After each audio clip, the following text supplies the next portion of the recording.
Get into the world of celebrities and Bravo Labs with What the Reality with me, Cashay Roberts. I discuss the mess of it all, from reality TV, Hey Housewives, to iconic pop culture moments in the making. We are talking about it all. Don't forget to leave a 5-star rating and a comment wherever you listen to your podcast.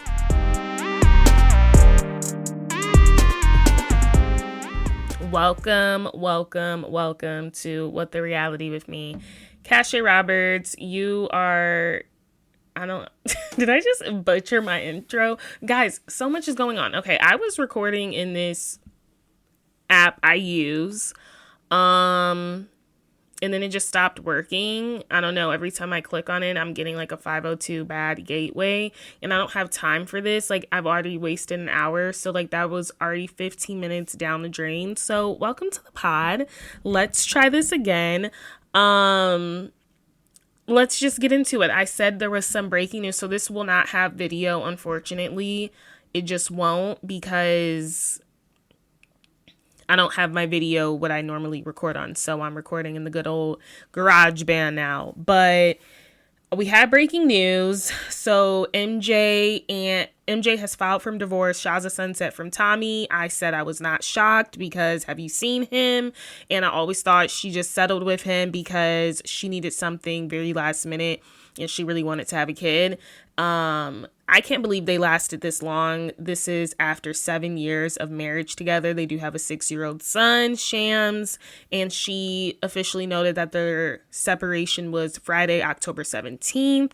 So yeah, I'm really not shocked. She cited, I always butcher this word, irreconcilable differences. And yeah, so officially, she is also filing for sole physical and legal custody of their son, who is 6, and is open for a visitation schedule with Tommy. She's also filing so that neither one of them can get spousal support. So she doesn't want neither one of them relying on each other. I don't know if they had a prenup. I don't know. This is an article from TMZ. I am weak at the comments at TMZ. I don't know if they had a prenup, but I'm not really shocked. And then I wanted to talk about like what I watched this past weekend. I watched Hitman with Glenn Powell, which I thought was like really good. And I also watched The Woman in Cabin 10 on Netflix. So that is what I did this weekend. I also went to brunch, but those two movies, Hitman was really good. So much like I really want to rewatch it again. This is so weird. I'm always used to like recording video and I can't. So this is just strictly audio. But let's talk about Dr. Wendy. Unfortunately, I will still be supporting her this season. There's nothing unfortunate about it because I still supported Karen during her season. But Dr. Wendy did come out with a statement on her Instagram, which I thought honestly was super bold. And it was from her outfit from this past episode. And she posted this Sunday night. I thought she looked really good. But, dang. But, okay, let me see. I also just got another breaking news story. I'm trying to see what I was doing. Okay, let me go to Dr. Wendy's statement. And then I also wanted to clarify the rumors around her resigning, which, as you've heard, she's resigned from her teaching job, which I've heard she was a visiting professor at Wesleyan University. People were saying she was fired, but they're saying her lawyers are saying she resigned. So I want to clear some things up. Okay, let me see where the statement is, because she posted on Instagram. And it was essentially, thank you for pouring in. I cannot find it. I'm so disgruntled because the platform I use was not working when I record, and I hope that gets fixed. Like, it just was not working. So this is what Dr. Wendy said on her Instagram. She said, "And through it all, God remains faithful. Thank you for the outpouring of love, support, and prayers for myself, and most importantly, my family during this time. We are forever grateful. And I know Eddie also echoed kind of the same thing. Let's get into whether she was fired or she resigned. So I do believe she resigned, but the way the lawyer kind of wrote this statement is giving this was made before any of these reports surfaced, when I know when I read an article, a student was quoted saying they were just emailing their professor, Dr. Wendy, that morning when all the news came out, or like it was Friday morning and they did not know about all the news that had came out from Thursday night, or like it was an overlap for sure. So she was still a professor as of Friday when these reports came out. Do I think she resigned? Yes. I don't think the university had fired her yet, but I do think they were probably on their way to firing her. So this is what the lawyer has said, or the rep has said. Contrary to recent media reports, Dr. Wendy Osefo was not terminated from a faculty position at Wesleyan University. She formally submitted her letter of resignation prior to any public announcement made by the university. That's what I'm hearing. Dr. Osefo made the voluntary decision to step down from her role. This decision was not made independently and communicated directly to the university before any external reports, the statement adds. And then Wesleyan University confirmed that, quote unquote, Wendy Osefo is no longer an employee at Wesleyan University. She resigned from her position. We don't know when she resigned, but they're saying she resigned before these reports were even starting.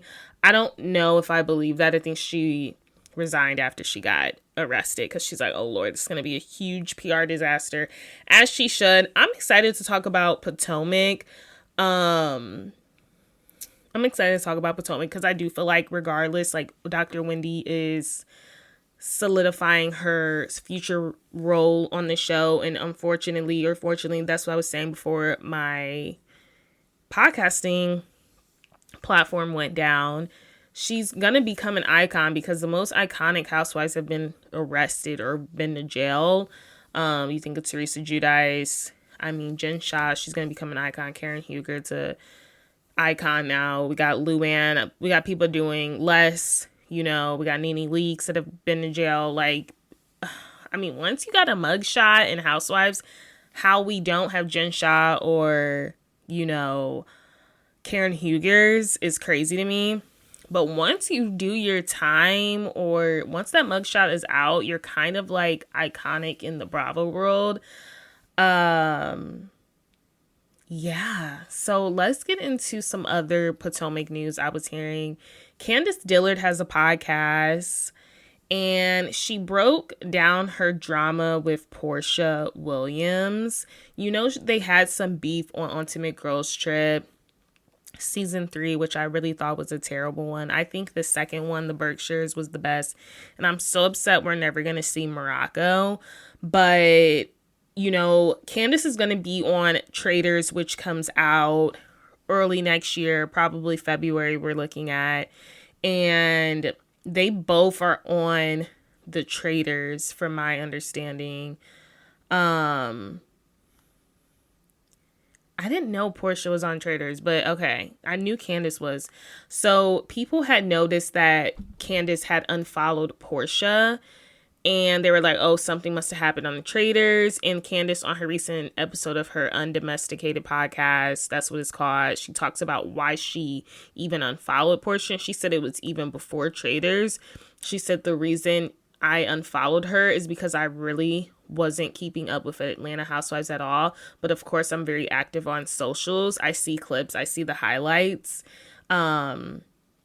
And then she said, because we have all said stuff, I've said stuff that hit the cutting room floor that they need to just air, that I've said on the cast trips. You say crazy things on cast trips and crazy things happen on cast trips. But I saw the clip of her and I said, what, who on God's green ghetto earth would ever fix their mouth to use as a threat of as a woman, I'm going to sleep with your husband as a form of retaliation. Candace continued, whatever happened to like, I'm going to throw a drink at you. I'm going to cuss you into oblivion. Even if you're froggy and you don't know any better, I'm going to slap a hoe. Whatever happened to those things, she added, we're using adultery as a form of punishment. It blew my mind because I know as well as we all do the perils of Portia's love life. We've seen her come up from the bowels of what's his name.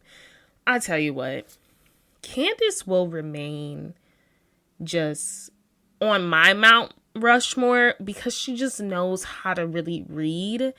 And that's a really lost form of art in Housewives. The way she just gathered me as I'm literally reading that is just unbelievable. Candace always amazes me. She always amazes me. She said, we just saw her, we've seen her come up from the bowels of what's his name. Speaking of Dennis or Simon, who is she speaking about? I don't know. So that's why she unfollowed Portia even before going into Traders. But I think people only noticed once they came out of Traders. They're like, oh gosh, like what happened in Traders? She said no. As soon as I saw that clip of her talking about she gonna sleep with Charles Oakley, she was like, oh heck no, and she unfollowed her. But they still had ongoing drama. So was it from that? Maybe it was some other stuff. She's saying it was from this. I haven't listened to her podcast yet, but everybody has a podcast. I hope you're enjoying listening to mine. Let's talk about Real Housewives of Beverly Hills. Apparently, and this isn't even on my list of things to talk about, but I just had to before I even talk about this next topic. Apparently, Bravo accidentally leaked when Beverly Hills is returning. Blue. It's coming back December 5th. I am not looking forward to watching it. Like I said, I can actually use another year. You know when you're ready for shows to come back? Like I was ready for Potomac to come back. I was ready for Salt Lake City to come back. I'm ready for OG New York to come back. Shoot, I'm even a little ready for Atlanta to come back and see what they're going to bring this next season. I am not interested at all in Beverly Hills and what they got going on and what's going to be happening. I'm not interested at all. I genuinely feel like they could have went back to the drawing boards. I just think it's a little too fresh. Like we could have literally waited until next year. We don't need a premiere date of December 5th. I don't know. I'm not really excited about it, but maybe it'll get pushed back because they accidentally posted that and I guess they weren't supposed to post it.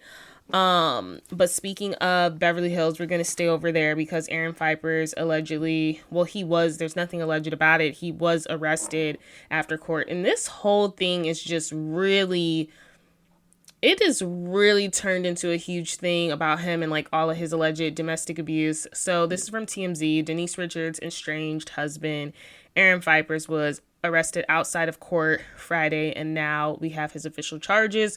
According to documents obtained by TMZ, Aaron was charged with 2 felony counts of injuring a spouse and 2 felony counts of dissuading a witness by force or threat, with his total bail set to $200K.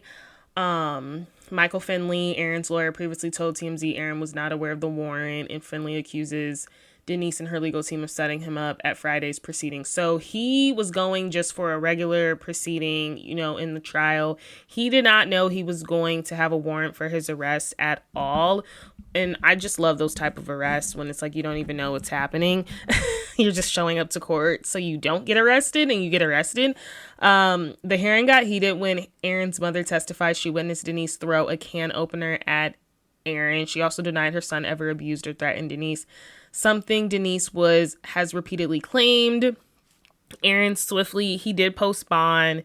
The pair is in the midst of a nasty divorce ever since the end of their marriage in July. And this has been happening very rapidly. Like I said, when it comes to these housewives, I feel like their court dates be like next month. When it's like normal people, your court date after something like this wouldn't be until next year. So it is crazy how they are moving along with that. I wanted to talk about Salt Lake City gracing the cover of US Weekly The cover was amazing. I'm like kind of devastated. I was gonna show it on my screen, but like whatever. Um Audio only, guys. But I just I'm like, Salt Lake City is the gift that keeps on giving. I've said that multiple times. And I just feel like Salt Lake City is a really good example of like the Desperate Housewives. I've never watched Desperate Housewives, but it's a cohesive group. Everyone clocks in to do their job and everyone has a job to do. And I just think it's a good group. I was also gagged at Brittany Bateman not being invited because she's not a housewife. She's not a housewife at all. So she showed up to an interview, I think at page 6, in the swimsuit that she would have worn. And it's just funny how she is getting the short end of the stick. I really think she has too much Botox in her face. Like, her face just looks like rock solid. But I don't know. I don't really care for Brittany because I'm just so sick of her bringing up Jared. I'm like, how many seasons are we going to do this? Whether you guys are together or not. I'm just like, you are the oldest, youngest woman ever in my Phaedra Parks voice. Whatever her read was for Angela, which didn't read because we all know Phaedra was looking her age when she started. But Brittany is starting to annoy me. I don't even want to recap Salt Lake City because I want to talk about Love is Blind. I want to talk about Potomac. And I want to talk about the end of Miami as we know it, because what was that? What was that, honestly? So, yes, they graced the cover US Weekly, and it was like a remake of The Desperate Housewives. And it was not pretty good. It was good. It was genius. It was amazing. I will say,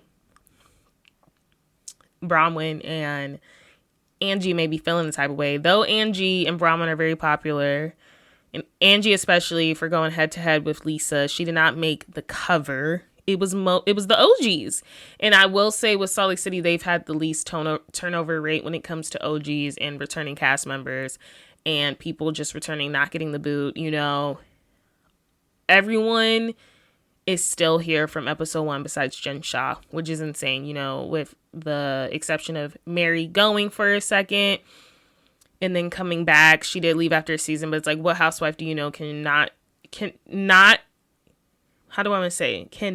up to a reunion and then still be invited back as a friend, you know, and then eventually back to a housewife, other than LVP, because I think like Andy would let LVP come back on Beverly Hills in any heartbeat, but I just don't think LVP is interested. Yeah, I just don't think she's interested in being in there. I think she's doing her own thing. So over the weekend, there was like news reports that Next Gen NYC's Ariana and Hudson broke up. And like, honestly, when I saw it, I wasn't even gagged because I know they've been on and off since 2018.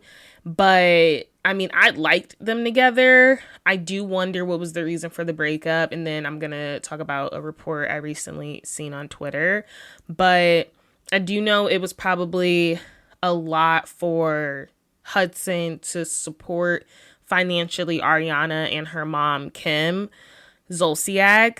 I feel like that could be the root. You know, he's the Zaxby's, you know, son of, so he does have access to money. I also think like them moving to New York City in that huge expensive apartment was probably a root to a lot of their issues as well, because they went a lot over their budget. I think they ended up doing a $10K a month apartment, and I don't think Ariana was making that much in influencer deals. I do not think she was making that much.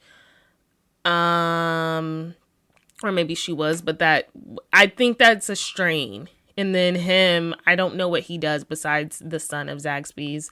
So are you just always tapping into that trust fund whenever you can? Like, I don't know what they're doing. I don't know what's going to happen to their clothing brand.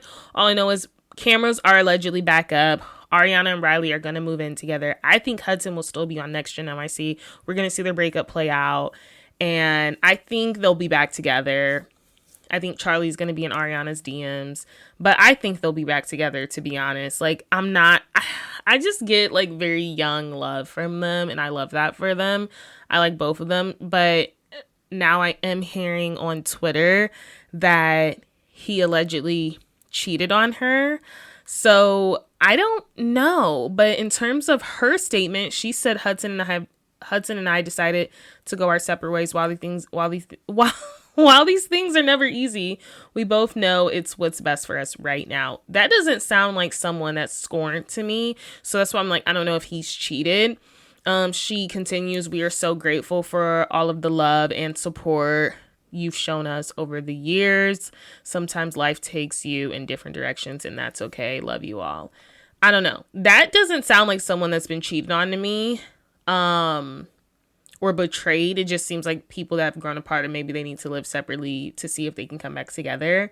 And then as for his was pretty cordial as well. So that's why I'm just like, I don't know if I believe that they are donezo. Just like I literally cannot believe of who I just found out that isn't donezo. Apparently, Blac, Chyna, and Rob Kardashian are giving it a go again.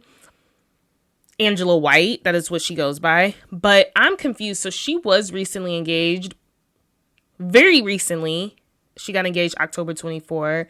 But I guess her engagement was off in July 2025. I did not know that. So apparently she is circling the block. And her and Rob Kardashian, they're just dating right now.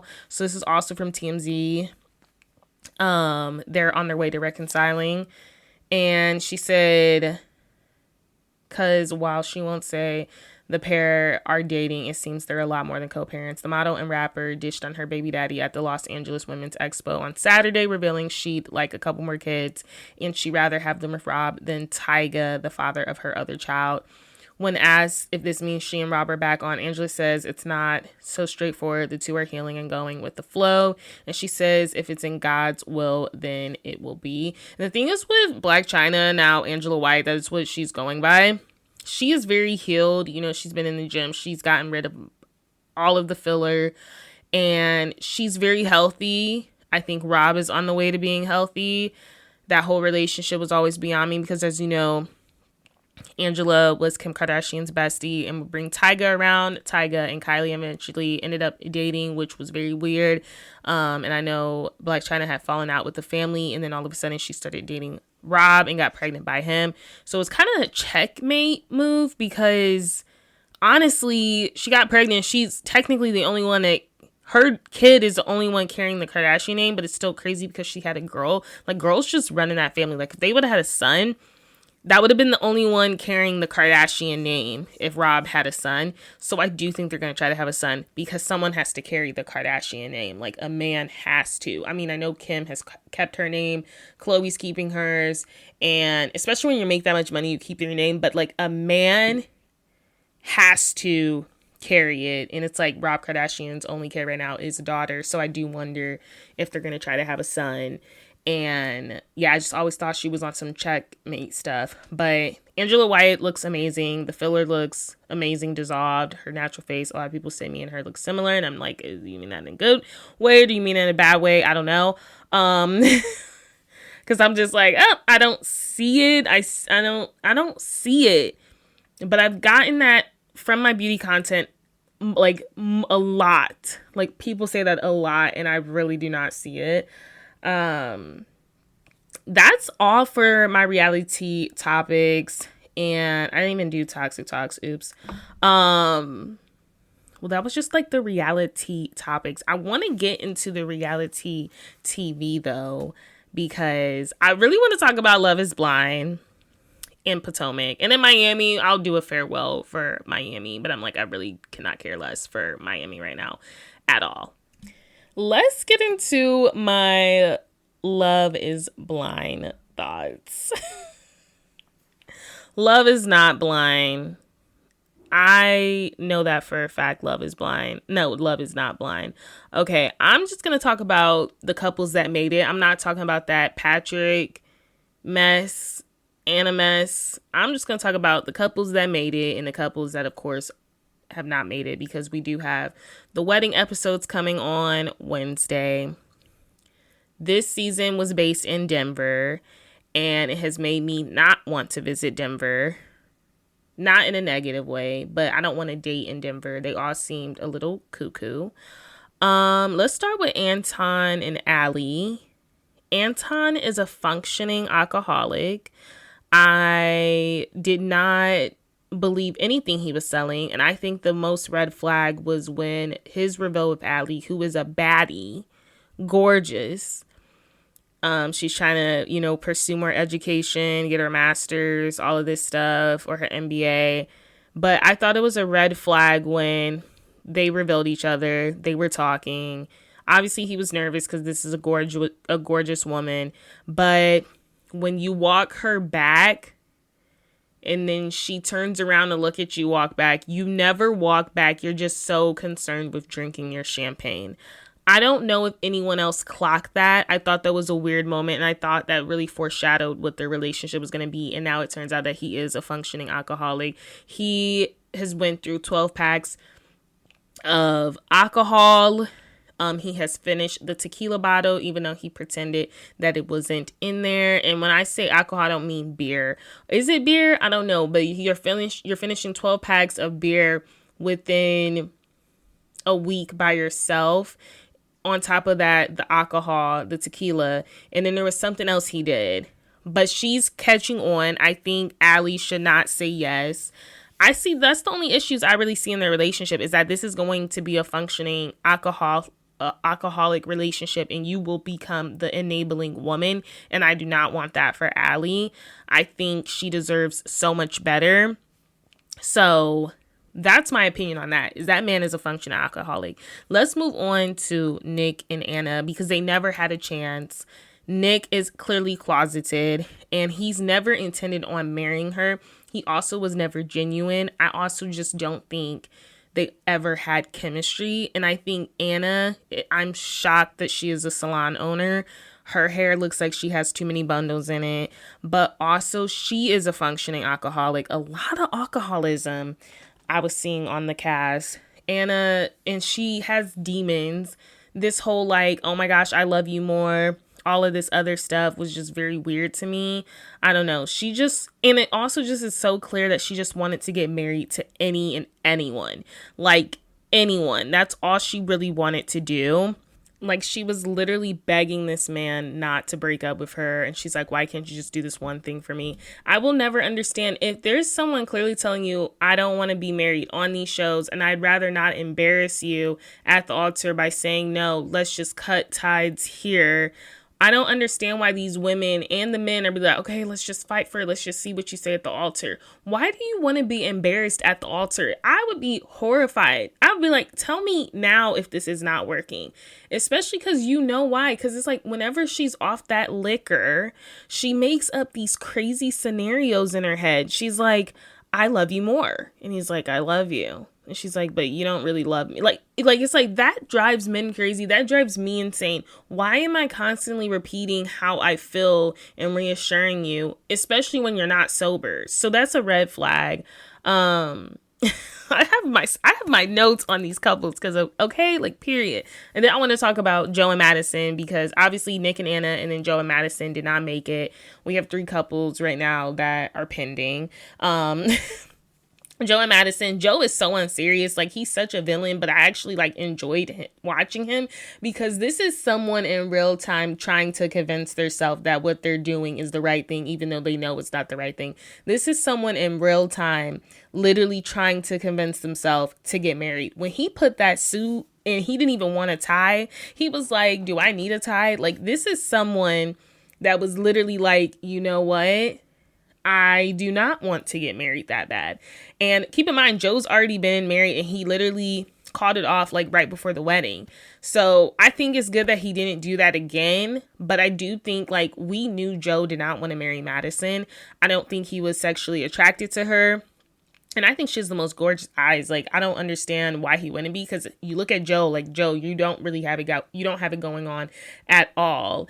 And then I look at Madison. She's just such a sweet person and very loving, but also Madison's emotional outburst is like when he was clearly drunk, she was like crying. I'm like, he's drunk. He don't remember where he's at. I just think she blew that whole situation when they were on vacation out of proportion.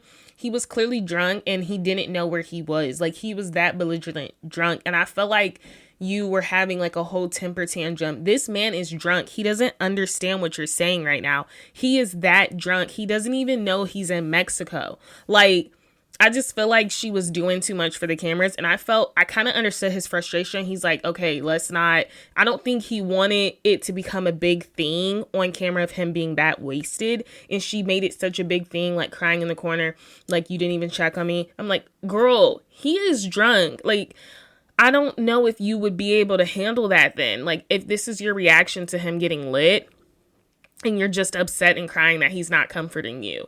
I don't know. I just felt like they were a mismatch. And then she's like, well, if we would have met on the outside, do you think we probably would have dated more?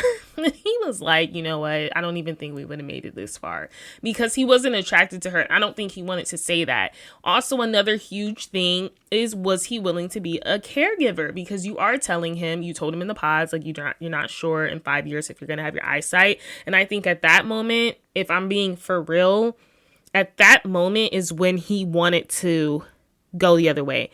I think that's difficult to go on a show and expect someone that you've known within a couple of days to become a caregiver for you within a year to 5 years. Or, I mean, you know what I mean? Like, it would be just very difficult. And that's just me being real. Like, it's different when you're like 70, you know, and you're a caregiver versus like, we're both young and now I'm taking on this responsibility.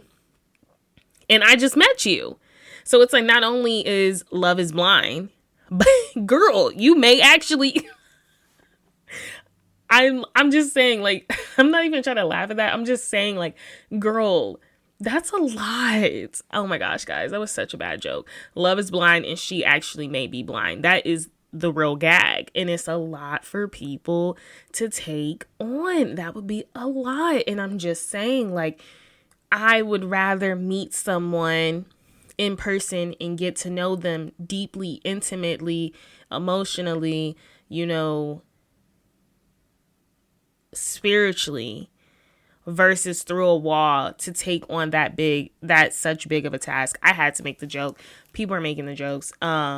It's not a joke. It's really unfortunate, the condition she has, but I'm just saying, like, it would be a lot for you to expect someone on a reality show on Love is Blind. You're already going in trying to find out if you like this person physically, but now that's a whole added layer. And that's just me being real.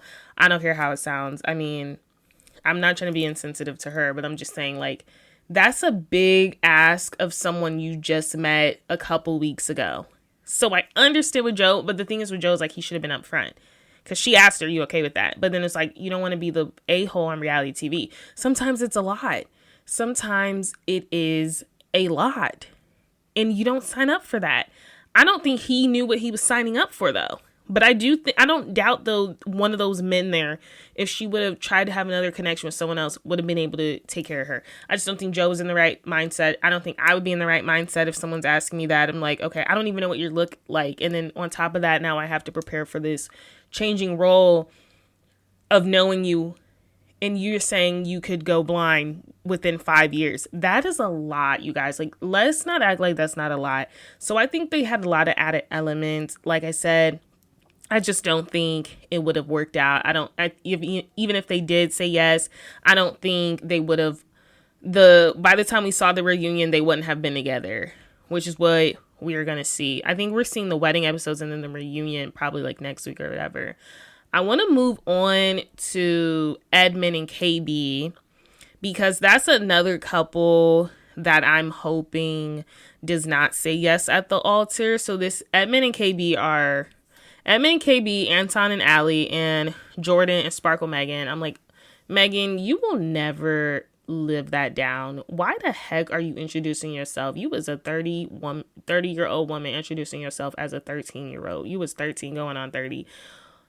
I cannot with the Sparkle Megan. I would have left that in the draft. I've been like, my name is Megan, but my friends call me Sparkle Megan. The fact that she was introducing herself as Sparkle Megan is beyond me. But back to Edmund and KB before we get to, Jordan and Sparkle Megan. So Edmund should not be on reality TV. I don't know who casted him. There is something mentally not there with him. But also, I appreciate KB for letting us know that he is a two-face, double dealing, in the words of Sonia Morgan, man. Because when the cameras are on, she says he acts one way, and then when the cameras are off, he acts a different way. He's very dismissive to her. When the cameras are down, he's kind of rude. But when the cameras are on, he is this little innocent boy, and he has this act of this like quirky guy, like the guy that everyone would like honestly like. So I appreciate that she let us know, because when I watch him, my heart breaks for him, because I clearly see like something mentally is like missing there. So I do appreciate her, being honest and real about like, this is a different guy off camera, and basically we are being shown illustration of what production wants us to see, and it really is giving someone that's kind of like mentally troubled and like just not all the way there, has a lot of childhood trauma, and you kind of want to root for him. He's kind of like the underdog, the sweet guy, when it's like, no, this is a grown man and knows exactly what he's doing. I don't think Calabria should even say yes to this man because of how emotionally stunted he is. Whether this is an act or not, I personally get a pitiful sorrow feeling from him. I don't get oh my gosh, like this is someone I want to spend the rest of my life with, and I can't be with someone that I pity. And I feel like KB being in social work will literally this whole time with him feel like she's going to be taking care of him. This will be like taking care of a kid, 110%. And it sucks because KB seems like a chill girl, but I can tell you, like, girl, your man is not in Denver. I think you should be relocating after this. I just think city girls are down in Denver. Like, I don't think Edmund... I don't want to sound mean. I don't think he's... I don't know. I try not to say things, you guys. I try. He's not someone I would even look at. And I don't think he would be someone that KB would even look at, if I'm being completely honest. And I think I need her to be a little more honest with herself. I don't even think she's physically attracted to him. There, I said it. And that's why I will continue to say love is not blind, because on top of, yes, you do need like an emotional connection 110%. Like, yes, I go for personality, but there has to be some sort of attraction. And Edmund is not someone I look at and I go, and I know KB, it's like, this is someone you pity. This is someone you want to fix. And that's why I said, if she does say yes at the altar, you are going to be taking care of this man-child the rest of your life. Because this is someone that's emotionally stunted and needs therapy. And this is someone that has now gotten you out of your own, therapy improved self. Because you was cussing a man out. I'm just saying, like, this is not someone I see her having a successful marriage with. And then, she's very vocal with him about things she needs. And this is a child. This is a child. And this is a child that plays up for the cameras. I see right through him. I think he's very manipulative. I think he's very emotionally manipulative. And I think he knows exactly what he's doing for cameras. I think he has that dumb child act to a T. Let's move on to Jordan and this Megan girl, this Sparkle Megan girl. Girl, just because Jordan's son is diabetic, I think he has diabetes type 1, and your father passed away, unfortunately, from diabetes, does not mean the universe is aligning you to be with a man that has a diabetic son. That is a hill I'm willing to die on. And it's like, I literally cannot support her in that decision. I think Megan and Jordan are a good example of, yes, love is blind, but it doesn't mean it's supposed to last. It doesn't mean it's going to work. I do think this is a good example of, like, she went the other route. She didn't go what she normally would go for, which is Mike, who I still don't think would have been a good suitor for her. He was very smug, and I don't like smug men. But I do think it was good for her to try this dating experience. But unfortunately, when you are with someone like Jordan, because she's with Jordan. She's going to have to be downplaying her accomplishments her whole life. I see down the road that resentment forming on both ends. He's going to resent her because she is able to play golf on a freaking Wednesday and clock out of work early because of this super huge business she's built for herself, or what she has built for herself. And, he is a father. And I think you just have to be careful with that. And it's like, I love that she's willing to, take care of his son, but that's like the only thing she could really say about their connection. Sorry if you guys can hear a toddler screaming in the background. That is my nephew getting back from daycare. That's the only thing with now not being able to record on the podcast platform I was using. That blocked out so much good sound, whereas GarageBand picks up on everything, even though I have like a little cap thing over my mic. Like, it picks up on everything, floors below. But anyway, yeah, I just think Megan's going to always be like literally downplaying her success in life, and she's always going to have to kind of accept less than what she's used to. And I think you guys were compatible in the pods, but I don't think you're compatible in real life. This is a man. And then we're also seeing some communication issues. He's not as bubbly as he was in the pods. I felt like Jordan was a lot more bubbly in the pods and more talkative. And then, he's getting off work. He's not even talking to her. She wants to talk because, she gets to choose her schedule. So it's like he's getting off work. She's like, oh my gosh, like, how was work? And he's not really talkative. Like, he's sitting in silence with her. I don't think Megan's going to say yes to him. And I don't think she should. I'm very interested to see who's going to say yes. I don't think any of these couples should have said yes at all. Like I said, Anton and Allie, that is a functioning alcoholic, and you would become an enabling wife. Jordan and Sparkle Megan, you guys are going to resent each other. I give it in a couple years, or you may not resent each other, but I don't think Megan's going to be internally happy, because I do think it's going to be difficult for you because she's an alpha woman, but every alpha woman wants an alpha male. Like, I don't care what you say. Every alpha woman wants an alpha male. Like, yes, you'll be fine picking up a tab here or there, but you want someone that can match you or be higher. And Jordan will not be able to achieve that. That man can't even put a down payment. Like, the money you was talking, Megan, you was talking money. Now, Mike, 110%. But like I said, I don't think they still would have worked. I think you would have been like, oh, I've done this before. I don't know. It might gives me like, oh, he's going to cheat on you in like 3 years. But I just don't think they're compatible. I don't think they're compatible at all. And I think she's going to be disappointed. And I really like Megan, and I don't want to see this boss downplay her success and her accomplishments. I don't see Edmund and KB lasting. I see KB getting really sick of his act. And unless Edmund gets therapy and really tries to commit to change, maybe KB can just commit to kissing him with her eyes closed. Maybe I'm a little more like shady when there's not a video camera in front of me, when the camera's not on. Maybe I can be a little more shady. Let's move on to Miami before we get into Potomac, because I just want to give my thoughts. Like, honestly, the season overall, I thought we've had better seasons, like literally last season. Honestly, we can get rid of Marisol and Kiki. I don't think Julia's going anywhere because of the bomb she dropped, and we need to see this awkwardness of Martina play out. I don't think Julia's going anywhere. I do think we can get rid of Marisol.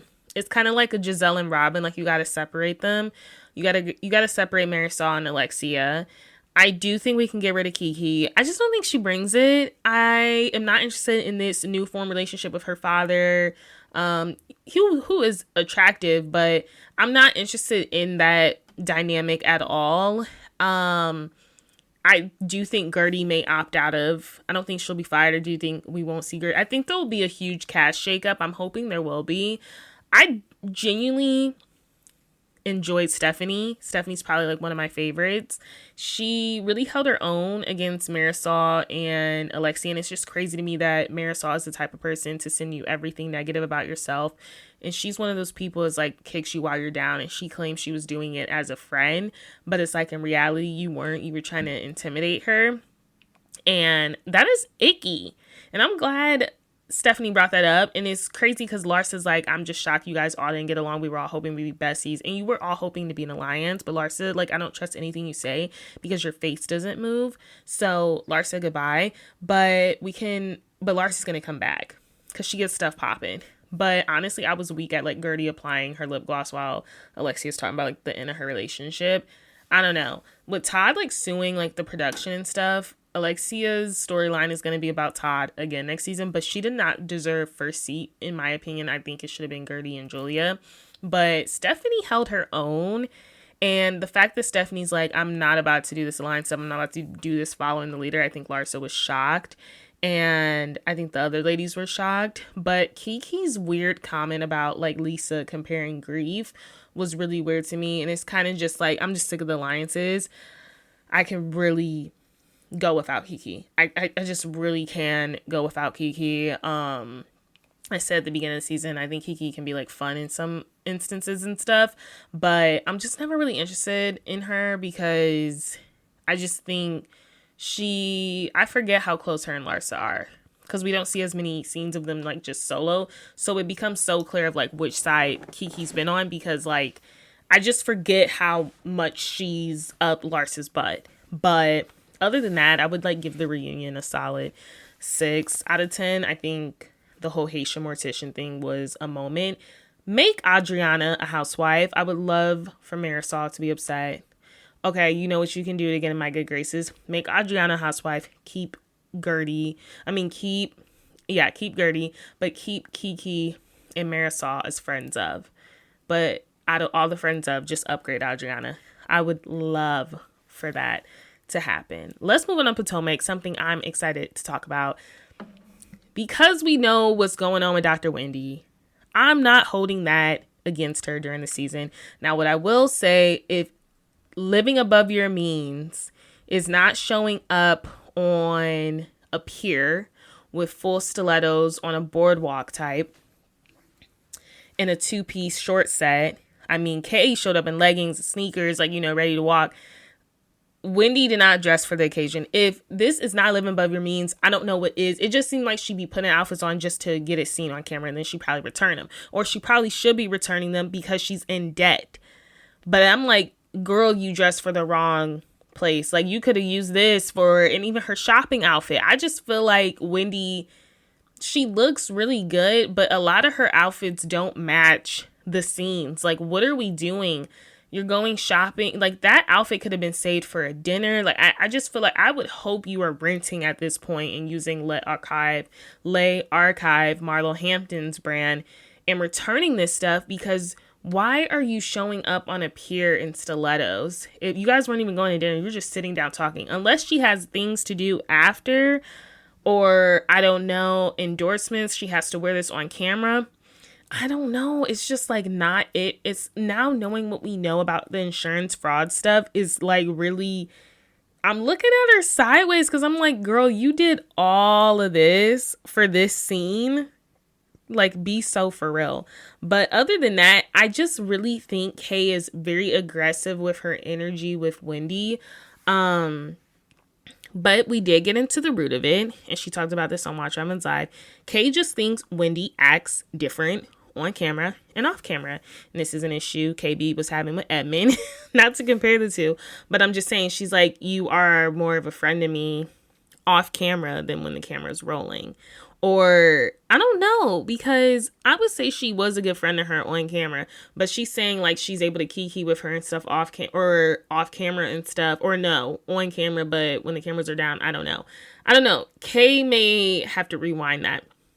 But I understand what she's saying, but I think Wendy has been doing Potomac now for 5 seasons. She joined season 5. And I know this because, I'm doing a deep dive on the Candace and Monique stuff. And so it's just so wild for me to watch Wendy's first season. And she was so humble and just, different. And it's like reality TV does change you. And I think Wendy has been, for lack of better words, shit on so many times with these group of women. She knows how to play chess now. She was playing checkers for the longest. And I think with Kay, she treats her as a TV friend.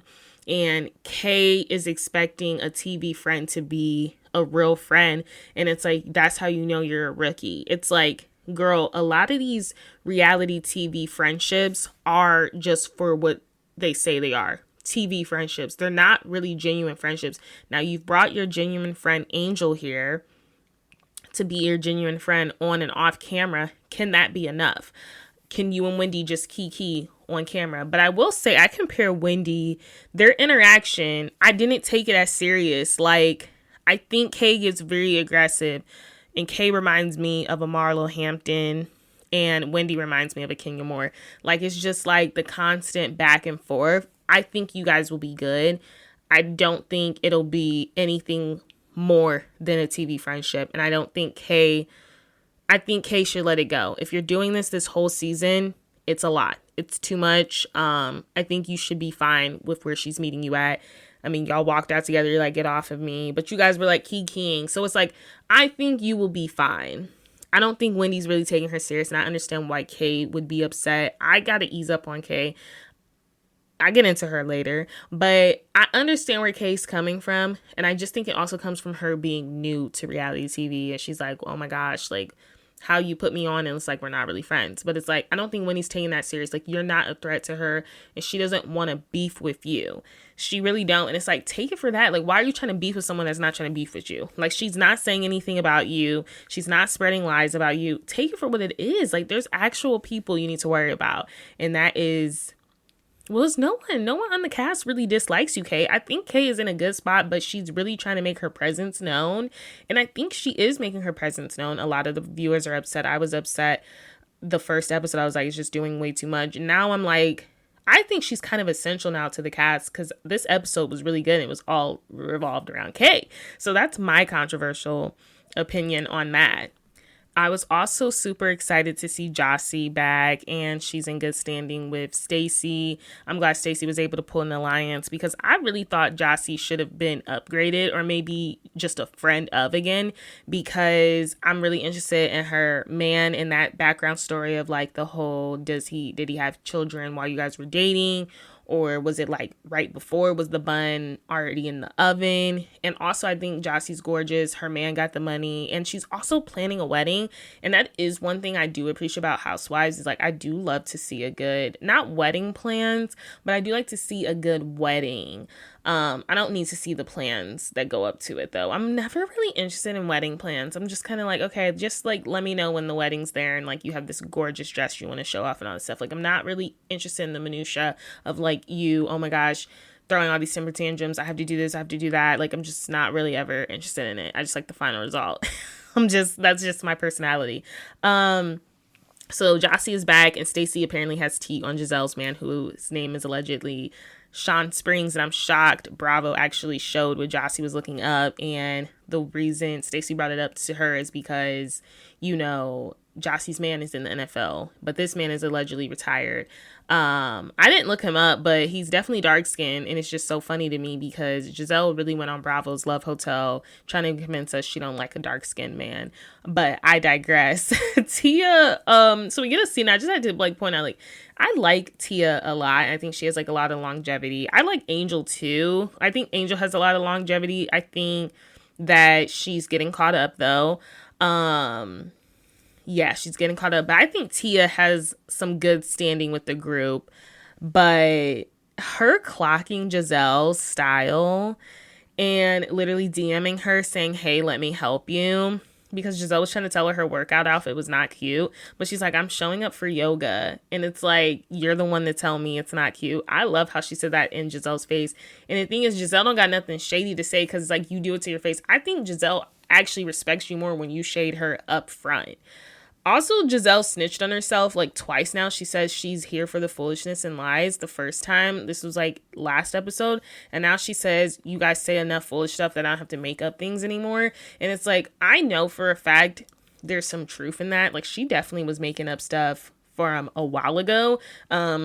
Chris Bassett, she definitely lied on that man. I will never let that go. But I think it was a good episode. So also, Wendy, I said not Wendy. Okay, so Kay, let's get into Kay. Kay is the hot topic. If it's not Kay, it's Stacey. So Kay has a pre-derby, or it's a Preakness. So her and Wendy were seeing if they wanted to do the event together. Wendy's like, no, you got it. The first lady of Maryland invited me. So she's hosting them at the Derby event or whatever. But Kay is doing the, pregame to it. She's arranging the bus. Her gorgeous mom is there. Greg is there. So they're back together, and I was Stacy. She was like, wait, are you living here? Are you not living here? Like, what's going on? But I'll tell you what, Greg had that wad of cash out for them to spend. So I was like, where did he get that from? Maybe it's like, I don't even know. Like, I know he's an entrepreneur, but dang. I know he had Kay running the Chick-fil-A errands, so I didn't think he really had it like that. But essentially, I just said Kay's energy is very off, and I don't know if it's because her mom and Greg were there and she kind of wanted to show out, because that's what it was giving, like she's trying to put on in front of her mom and Greg, and I understand that, but her energy was very aggressive. So there was a conversation had between Angel, Tia, Giselle, and Wendy, where basically they were like, well, Kay did use the word chin check. Chin check should be over after this episode, apparently, like once she apologizes. I was getting that from Watch Women's Live. We're not going to keep feeding into it because I'm sick of it. But she said she walked back that comment apparently when Giselle and the group of ladies left, after Giselle had said that she did use it. And I also don't understand why Kay has no energy for Giselle when Giselle is the one that's stirring the pot. Like, it's clear as day. But that's what makes Giselle a good housewife. So she walked that comment back. She walked her saying even back once she admitted that she said it. So I'm like, okay. So we find that out when they're shopping. And then we also find out that Angel would be very upset if her good friend did use that, because she thinks it's very aggressive and that's not their friendship at all. So what we do learn is that Kay does do the chin checking around here, because the way she checked Angel at the table in front of the group of ladies and Angel be quiet, like she was like on mute, Beyonce challenge. Oh, so you do chin check your friend. So Kay wasn't lying. But Kay did apologize again, and she told Angel, I hope that is the last conversation you were having about this with these group of women, because she knows how things blow up. But like I said, Kay's energy at the pregame, very aggressive. You invite Wendy into your home, and then you're constantly jabbing at her. You're asking Angel, do you like this woman? Wendy came in stepping. Okay, now that is an outfit that you dressed appropriately for. That is an outfit I love. That is the outfit she actually posted on her Instagram with the caption, thank you all for like the support and everything after the whole insurance fraud stuff. But her outfit, beautiful. I thought she was best dressed. I was really confused with Kay's outfit because it was giving like flower child. It wasn't giving like the derby, the Preakness or whatever. But I will say Kay's energy is just super aggressive. And I just think she's trying to insert her dominance because she faded into the background last season, but she's just very aggressive in these scenes with Wendy. And I can say that as a Black woman, her energy is very aggressive.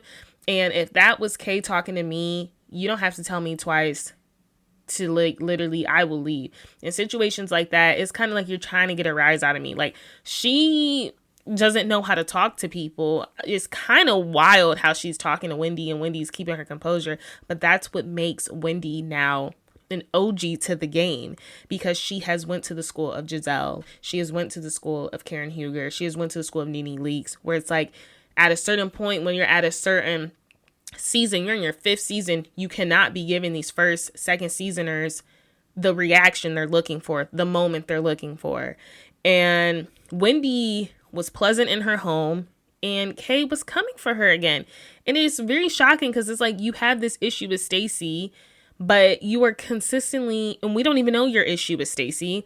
I think she's upset because Stacey, out of the newbies last season, was the one that rose. She's a phoenix.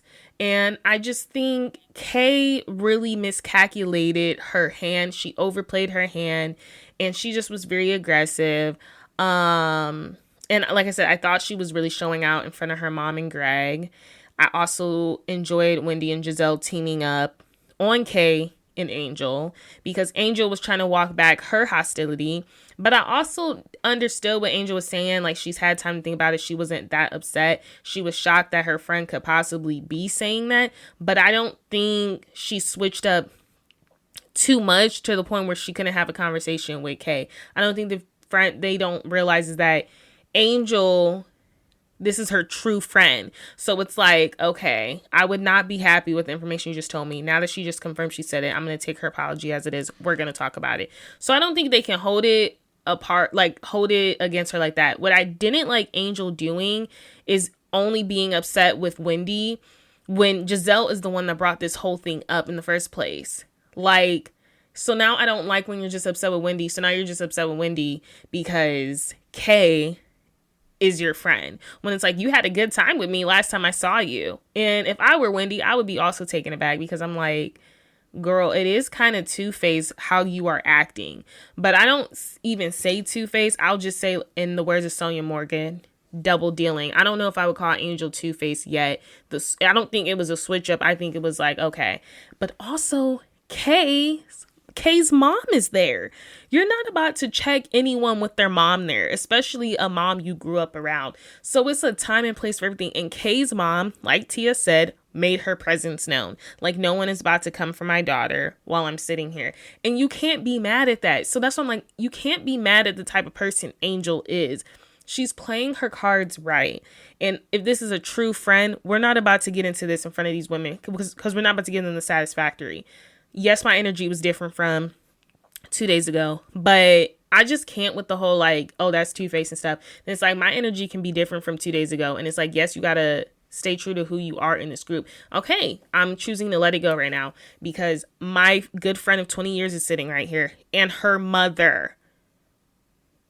Is that fake or is that smart? I don't know. I personally think Angel handled it right. Like I said, I am looking at her kind of sideways, like, I'm looking at Kay sideways because I'm like, why do you keep saying, do you like this woman? You don't even like this woman. Like, it's like, hey, what is all this energy for Wendy? You would think Wendy was coming for your relationship. She didn't say nothing about Greg. But it's also giving you have some frustration at home that you want to let out and you taking it out on somebody close. And that's how I know her and Wendy will be fine because they end up kikiing on the bus. And she's like, well, Angel, if you her friend in 20 years, you should be taking your dress. If I was her friend, if I was sitting right there, if my dress was long enough, I'd be wiping her makeup off because she like burped or something, or like the champagne went down the wrong way and she like needed a napkin and she's trying to reach for something. And Wendy was like, well, if I was sitting where Angel's sitting, I would have helped my friend out.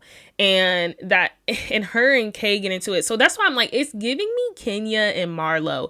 Like, it's like, girl, I'm going to keep reading you, but me and you are friends. But it's like nothing too deep. We're going to keep this light shade going. We're not going to say nothing too serious. And that's why I hope they can really move on. But like I said, this whole chin check thing, we can wrap it up. Even though Stacy then ends up chin checking Kay when she's like, you would be the one to know about chin check. And then Ashley has to throw in her 2 cents saying, well, like, that's a low blow. When it's like, Ashley, you was asking her about your scar every 2 seconds last season. Like, if there was even a scar there. So, I don't know. I just feel like if I were Kay, out of all the people to turn on, I feel like you have bigger fish to fry with Ashley. You have bigger fish to fry with Giselle, who's totally throwing you under the bus. And apparently Stacy, because I don't know what the issue is. But for Wendy, I don't see the energy. And that's why I said Kay is giving me Marlo Hampton. It's like, okay, you're going to come for me because I'm the Kenya Moore. And I'm not saying Wendy is a Kenya Moore, but I'm saying their dynamic reminds me a lot of a Kenya Moore and a Marlo situation completely. Very playful, very shady, until it was super bad. But I hope it doesn't get to that point, just like I hope Kay and Angel's relationship stays intact. Another amazing episode. I did not talk about Salt Lake City because, yeah. I mean, Salt Lake City, we know how Salt Lake City be, the theatrics. I'm going to only talk about Salt Lake City when I really want to, but maybe I will now. Since Miami's done, I just don't want to talk about like all these shows. So I probably will start talking about Salt Lake City and Potomac moving forward. But that was another episode of What's the Reality with me, Cassia Roberts. Thank you so much for listening. Sorry there could not be any video today. I don't know what's going on. I actually use Riverside, I'm just going to say, but their services are down. So this will only be audio. Make sure you like it, download the episode, leave me a 5-star rating, and leave me a comment. Until the next time, hopefully Friday I will have video. Riverside will be back up. It's like the best podcast streaming I like to use, because I like how they like decipher all my social media clips up and everything. So hopefully they'll get their stuff back to working by the time, because I do need to record what's the reality on What the Reality for Candace and Monique's friendship fallout part 2 this week. So hopefully that's back up and you will have video.